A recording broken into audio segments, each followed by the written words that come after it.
That's the same. Bibi awoko.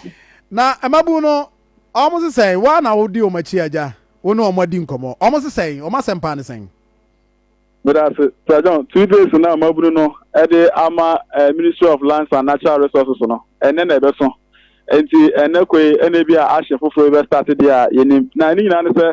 said udi kan ebo audio no anasa ugbo tape no ma tie fotie ye no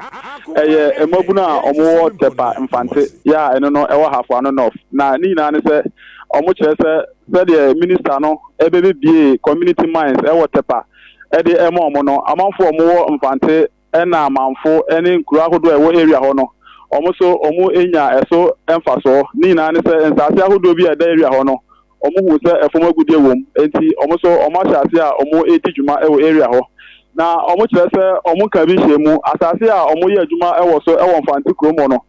ena forestry guys for anase forestry commission for mpanyimfo bi eba ho ese sa asase no eye omo dia ya omo na efe so enti emaburu no emfiri so asa that time no na nipa omo ye djuma ewo land no so na omo ye over 2000 nanso na no Monday ya yekoye nipa amwo no tejon omu nu nipa 600 ni na ne se ehu a forestry commission for edit to omu so ewo area ho no ya ka ho bi kura ma tutu obi ko so emre bi ama nipa mienu atimi awu no ama ese no maburu no bebre eje na free site ho ni na ne se omu kire se forestry guys ne ba na omu ti omu nka na so omu anya na ntowura ma ahwe a nkofo no ba omu sani tuo edibegu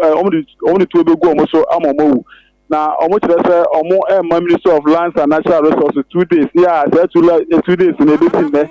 se omo mama kire mu se area ho na ombe bie concession na na community mines e de ma amanfo no eye illegal mining na omo ka se omo nye anase legal mining ya eye community mines na omo ye na de omo djuma na omo die no enye djumadi a ombe ka se omo de se nso bi e area ho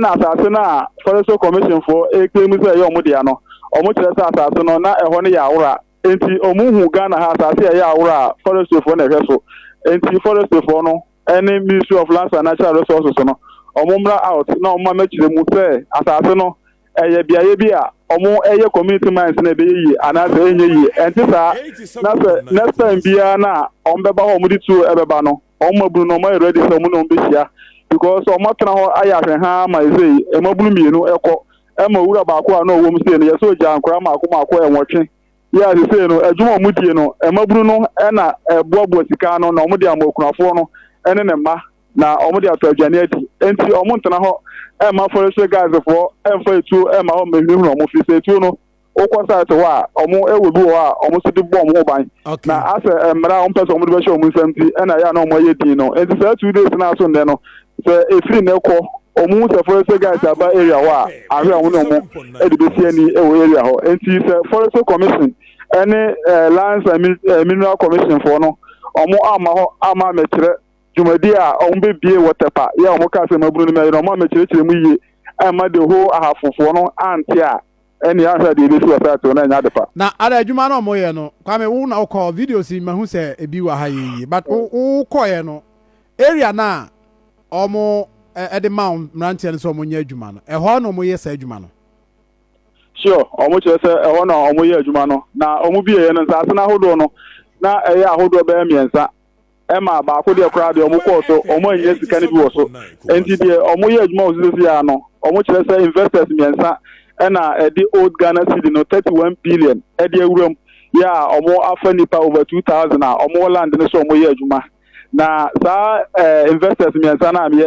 omo de omo sika be wuram no access here make say ya chi omo a omo egum because omo hu say omo na me ye campaign a omo influence emabunu no say monya adwuma no mo abrekwa ye mo omo woni so omo free ho investors na Minerals Commission Lands and Natural Resources Ministry omo go ahead say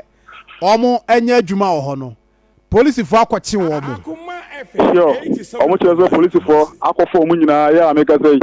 omo egum ya ye hwese omo kra no say de omo court ana say ye beja omo da achi bidia emabunu chere say omo nim enti emabunu na akasa na ede omo tumi eye adwuma free say de odi sika ebo omo no ya chi no de na akwakotum enti omo ade omo tumi ne omo ahoden na eye adwuma no e area ho and say John say o he videos ni bia wo say video ba ko bi crash ba ko oyi bɔtɔ bi efiri amena bi ɔmo kyerɛ sɛ saa amena no a ɔmo tutu no ɛyɛ ɔmo ahoɔden na ɔmo de tu yɛ enti sɛ nipa no ɔgye concession na ɔde ma boys na mo amo de ma ahoɔden tu amena no baako ɛtenten bɛyɛ sɛ last pole no bɛyɛ mmienu ɛna ɔmo ahyɛ da abobɔ nnua bi wɔ inside hɔ enti ɔmo hyehyɛ mu bebree na sɛ ɔmo yɛ na ɔmo kɔto aboɔ no wɔ inside hɔ a wei deɛ wɔ aseɛ paa no ɛsesa gu bɔtɔm na ɔno apagya wɔ soro na deɛ ɔdi ne hɔ na ɔno so asom saa kɔfem sɛ ɛbɛduru the last person a wohu ne video ɛwɔ Facebook hɔ no nti saa nipa no ɛna kyerɛ sɛ oyi aboɔ no de pie ɛnyɛ adeɛ a ɔmo san horo adeɛ no wɔ site hɔ ɔmo kyerɛ sɛ ɔmo soa no nyinaa de ba fie na ɔmo de machine abɛnyam ansana ɔmo ayɛstrate gold no de afiri anwea nom nti ɔmo hu kwan a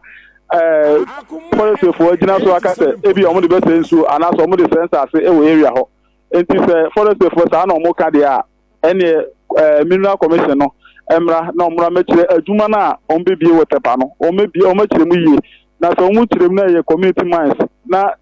ɔmo ntommerɛ bi asɛ deɛ forestfoɔ ka ne deɛ a ɛne ahwɛ a the next time a forestfoɔ ɛba no ɛbɛyɛ mogya. Wow. Na utie that 2021 yɛtimi ayi the minerals that is the deputy minister for lands and natural resources Mekudu Kani poster or yeah on Facebook but share the last paragraph was it in their speech the municipal chief executive of Ahafano North municipality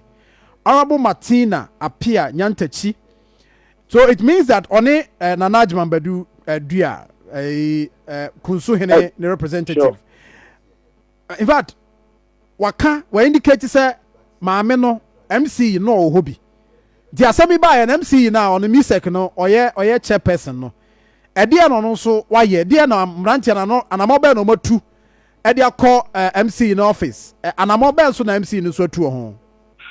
they tell say site okra no ko ha omompanyi anado danko akofado ono angasa ni mfonyi ya ye ne billboard kese okay ya site ho okay ya omo atwo so say Mfante community mines okay nti okọ ha billboard siwa edi adanse say abanya ma omo krata ya abanya nkasa sanya say omonye adwuma no na omo kire say de ekoso nyina no MC no wo Tepa no oya we ya maame no na no kra na yekọ ho no ko bi free no office o bae say emrante no enya abotere omo kire say abotere na maame no ya na ọka kire omo be say de ade no amme omo dodo enti sempanfo na ma out amechire na forestfoɔ no enyo mo nte ase because o mo nte Ghana ha da forestfoɔ ehwe desert so asase no desert san ya ro a na na forestfoɔ kyerɛ sɛ ka mo land ho enti so mo amechire mu yi a mo ante ase de a ene next time no ebetimi ayɛ wo site ho enti amika say nipa be over 1500 de o mu ni site ho because ehu nti no o mo adwane e ma na dɔso wo na adusuafoɔ so a o mo sua de ho na o ma ba abaye adwuma ni bi na omukọ ena fe kromafo na nkasa ena ewo ho a omo eye adwuma eyehu ena omo de ye adwuma e site kwa me ma influence ya na yebedi akiri why yebebo modern say be try say yebenya MC ni na di nkomo ne mpanifo aka because we know the evidence not be na ya produce no Evans ni Facebook post our year on 14th December 2021 our de kire say wono wagina minister name ako commission Mfante community mining scheme our can be created jobs 3,000 jobs it's not make us say right from the onset and I say story a drop here somewhere last year ubia anka say Mfante community mining anyhow sorry I say but now the conversation was that almost I go beyond the demarcated area and a demarcated concession almost go beyond that enter territories are young farmer eti me send me kan no me mpre me ho embuaten me twen na investigations are almost no emeto abonten na yi na yehu